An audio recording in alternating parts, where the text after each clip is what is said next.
লেবু গাছের ফুল ফল আনতে গেলে ডিসেম্বর মাস থেকে কি পরিচর্যা করতে হয় তার উপর ভিডিও আমার এই চ্যানেলে অনেক দেওয়া আছে এবং সেই পরিচর্যা করেই কিন্তু দেখুন লেবু গাছে ফুল চলে এসছে। শুরুতেই আপনাদের বলে রাখি, যে সমস্ত গাছের পাতা বিশেষ করে এই ডরমেন্সি পিরিয়ডে হলুদ হয়ে ঝরে পড়তে থাকবে, তখনই আপনাদের বুঝতে হবে সেই গাছ ফুল দেওয়ার জন্য তৈরি হয়ে গেছে। কিন্তু এই ছোট ছোট গাছের পাতাও কিন্তু হলুদ হতে শুরু করেছে, তার মানে এই নয় যে এদেরও ফুল ফল নিতে হবে। তার জন্য বড় লেবু গাছের যে পরিচর্যা করা হয়েছিল সেই পরিচর্যা করতে হবে। আর এসব নিয়েই আজকের ভিডিও। নমস্কার, আমি দেবজ্যোতি, কুচবিহার থেকে, আর আপনারা দেখছেন রান্তুর ছাদ বাগান। প্রতিদিনের অভ্যাস মতো আজও চলে এসেছি একটি ভিডিও নিয়ে, যেই ভিডিওতে আপনাদেরকে দেখাবো ছোট ছোট লেবু গাছের এ সময় কি পরিচর্যা করতে হবে।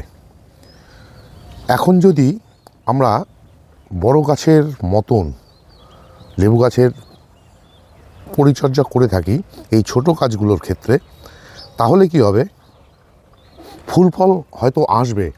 তার কারণ হচ্ছে যেহেতু এই গাছগুলো সব গ্রাফটিংয়ের গাছ, সুতরাং তারা কিন্তু ফুল ফল দেবেই। সেখানে যদি আমরা এই লেবু গাছগুলোকে জলকষ্ট, পিজিআর স্প্রে, খাবার দেওয়া বন্ধ করে দেই, তাহলে কি হবে, ফুল ফল আসবে কিন্তু গাছের প্রচণ্ড ক্ষতি হয়ে যাবে, যে ক্ষতিতে হয়তো গাছ মারাও যেতে পারে। এই যে দেখুন, এই একটি লেবু গাছ, এই একটি লেবু গাছ, এদের কিন্তু এখনও ফুল ফল ধরার মতো সময় আসেনি। কিন্তু আবার এই গাছটি ওই গাছগুলোর তুলনায় অনেকটাই কিন্তু বড়, কিন্তু গাছটির বয়স মাত্র 6 মাস। আবার এই গাছগুলোর বয়স সদ্য মাত্র 1 সপ্তাহ। সুতরাং এই গাছগুলোর কি পরিচর্যা সেটাই আজকে আপনাদের সামনে আমি তুলে ধরব। আমার লেবু গাছ সহ সমস্ত ফল গাছেই 2 মাস অন্তর অন্তর ভারী মিক্স খাবার দিয়ে থাকি। আর আমি কিন্তু আমার গাছে সাধারণত ভারী মিক্স খাবার দিয়েই গাছকে বড় করি। তবে ফুল ফল আসার আগ মুহূর্তে কিছু কিছু এক্সট্রা পরিচর্যা করতে হয়। কি পরিচর্যা করতে হয় সেসবই আপনাদের সামনে আমি তুলে ধরি। এবার দেখুন, এই যে গাছটি, এই গাছটি হচ্ছে একটি রামরঙ্গন গাছ।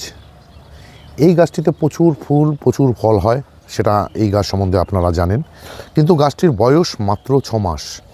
এই গাছটিকে লাস্ট আমি খাবার দিয়েছিলাম নভেম্বর মাসে, কারণ নভেম্বর মাসে সমস্ত গাছকেই আমি খাবার দিয়েছি। এবার এই গাছটিকে যদি আমি এখন জল কষ্ট দিতে থাকি বা পিজিআর ব্যবহার করতে থাকি, তাহলে গাছে ফুল চলে আসবে।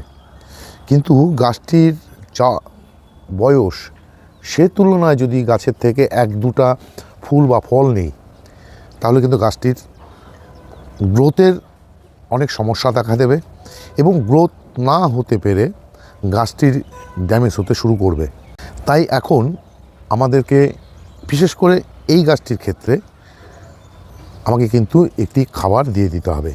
কি খাবার দেব এখানে বলে রাখি, আমি এখানে আপাতত এই গাছটির টবের তুলনায় 2 মুঠো ভার্মি কম্পোস্ট নয়তো পুরনো গোবর সার দিয়ে দিতে পারি। আবার এই যে গাছগুলো দেখছেন, এই গাছগুলোর ক্ষেত্রে এখনই দেওয়ার প্রয়োজন পড়বে না। তার কারণ হচ্ছে গাছগুলো যেহেতু সদ্য মাত্র 1 সপ্তাহ হয়েছে বসিয়েছি, সুতরাং এই গাছ 4টিকে আমাকে এখনই খাবার দিতে হবে না, যেহেতু বসানোর সময় সেই মাটিতে কম্পোস্ট, মাটি এবং ট্রাইকোডার্মা মিশানো ছিল। সুতরাং এই গাছগুলিকে খাবার দেব আমি ফেব্রুয়ারি মাসে। জানুয়ারির যেহেতু 5 তারিখে বসানো হয়েছে, সুতরাং আমাকে এই গাছগুলোতে খাবার দিতে হবে ঠিক 1 মাস পরে, এবং সেই খাবারটি হবে একটি জৈব মিক্স খাবার, যেটা কিনা আমি আম গাছ বাদ দিয়ে সমস্ত ফলের গাছেই ব্যবহার করি। এবং এই গাছটির ক্ষেত্রেও আমি সেই যে কম্পোস্ট দেব তার সঙ্গেও কিন্তু অল্প পরিমাণে মিক্স খাবার দিয়ে দিতে পারি। আবার এই যে গাছগুলো দেখছেন, এই গাছগুলোতে দেখুন ফুল আসার সময় কিন্তু হয়ে গেছে বা ফুল আসতে শুরু করেছে। এই সময় যদি এই গাছগুলোকে ঠিক ওই খাবারগুলো দিয়ে দেই, তাহলে কিন্তু গাছের যে কুঁড়ি সে সমস্ত ঝরে পড়ার সম্ভাবনা থাকবে এবং গাছে নতুন নতুন পাতা চলে আসবে। যার জন্যই ছোট গাছ এবং বড় গাছের মধ্যে পার্থক্যের কথা আজকের ভিডিওতে বলা হয়েছে।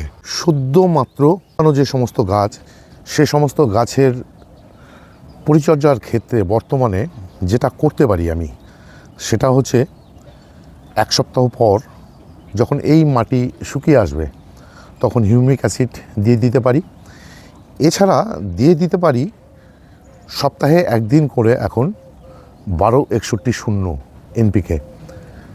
যেই এনপিকের মাধ্যমে গাছ যেমন নাইট্রোজেন পাবে, ঠিক তেমন পাবে হচ্ছে ফসফরাস, এবং এই ফসফরাস পাওয়ার ফলেই গাছের শিকড়ের কিন্তু বৃদ্ধি বা শিকড়কে অনেকটাই মজবুত করে দেবে। তাই চারা গাছগুলোর ক্ষেত্রে দরকার পড়বে শিকড়ের বৃদ্ধি, শিকড়ের মজবুতি, যা কিনা গাছকে অনেকটাই বাড়িয়ে দিবে। যদিও বর্তমানে শীতকাল, প্রচণ্ড শীত পড়ছে, এ সময় গাছের গ্রোথ কিন্তু চোখে পড়বে না। সেই গ্রোথ দেখা যাবে বর্ষার জল পেয়ে গাছগুলো ঠিক তরতর করে বেড়ে উঠবে। আবার দেখুন এখানে এই একটি গন্ধরাজ লেবুর গাছ, যে লেবুর গাছটিকে এবছর লাগিয়েছিলাম একটি গুটি কলমের গাছ। গাছটির যা বৃদ্ধি, তাতে গাছটিতে যেভাবে নতুন ডাল আসতে শুরু করেছে, তাতে গাছটিকে দেখে মনে হচ্ছে গাছটিতে হয়তো এবার ফুল আসবে না। তবে গাছটির বৃদ্ধি এবং গাছের গ্রোথ দেখে এই গাছটির থেকে কিন্তু ফুল ফল নেওয়া যেতেই পারে। তাই এর পরিচর্যা অন্যান্য বড় গাছের ক্ষেত্রে যা করতে হয়, আমি কিন্তু এই গাছটির ক্ষেত্রে তাই করেছি। আমি যেহেতু এই লেবু গাছটির থেকে এবার ফুল ফল নেব না, তাই দেখুন আমি জানুয়ারির মাঝামাঝি সময় এসে আমি গাছটিতে কিন্তু খাবার দিয়ে দেবো। সেই খাবার কী দেবো আপনাদের তো বলেই রাখলাম, যে আমি এই গাছটিতে খাবার দিয়ে দেব এই যে ভার্মি কম্পোস্ট নিয়ে নিয়েছি। এই ভার্মি কম্পোস্ট আমি গাছটিতে 2 মুঠো দিয়ে দেব। সঙ্গে দিয়ে দেব আমার তৈরি মিক্স খাবার। এই যে দেখুন আমার তৈরি মিক্স খাবার, সেই মিক্স খাবার আমি এখানে 1 মুঠো দিয়ে ভালো করে মিশিয়ে দিয়ে গাছটিতে জল দিয়ে দেব। ঠিক আবার এই যে গাছগুলোর ক্ষেত্রে, এই গাছগুলোর ক্ষেত্রে এখনই করব না, সেটা করব হচ্ছে আমি ফেব্রুয়ারি মাসে। আর এই ছিল আজকের ভিডিও। ছোট লেবু গাছগুলোর ক্ষেত্রে যদি আমরা বড় গাছের পরিচর্যা করে থাকি, তাহলে কিন্তু সেই সমস্ত ছোট গাছগুলোর ক্ষতি হয়ে যাবে। আর আজকের এই ভিডিওটি যদি আপনাদের ভালো লেগে থাকে, তাহলে একটি লাইক দেবেন, কমেন্ট করবেন, এবং আমার চ্যানেলটি যদি সাবস্ক্রাইব করা না থাকে তাহলে চ্যানেলটি সাবস্ক্রাইব করে নেবেন। কেননা প্রতিদিন দুপুর 2টোয় আমার এই চ্যানেলে কোনো না কোনো ভিডিও চলেই আসে। সেই সমস্ত ভিডিও দেখতে হলে বা পেতে চাইলে আমার এই চ্যানেলটিকে সাবস্ক্রাইব করে নিতে হবে। সবাইকে অশেষ অশেষ ধন্যবাদ ও শুভেচ্ছা জানিয়ে আজকের এই ভিডিও শেষ করছি। সবাই ভালো থাকবেন, সুস্থ থাকবেন, সবুজের সাথে থাকবেন। ধন্যবাদ।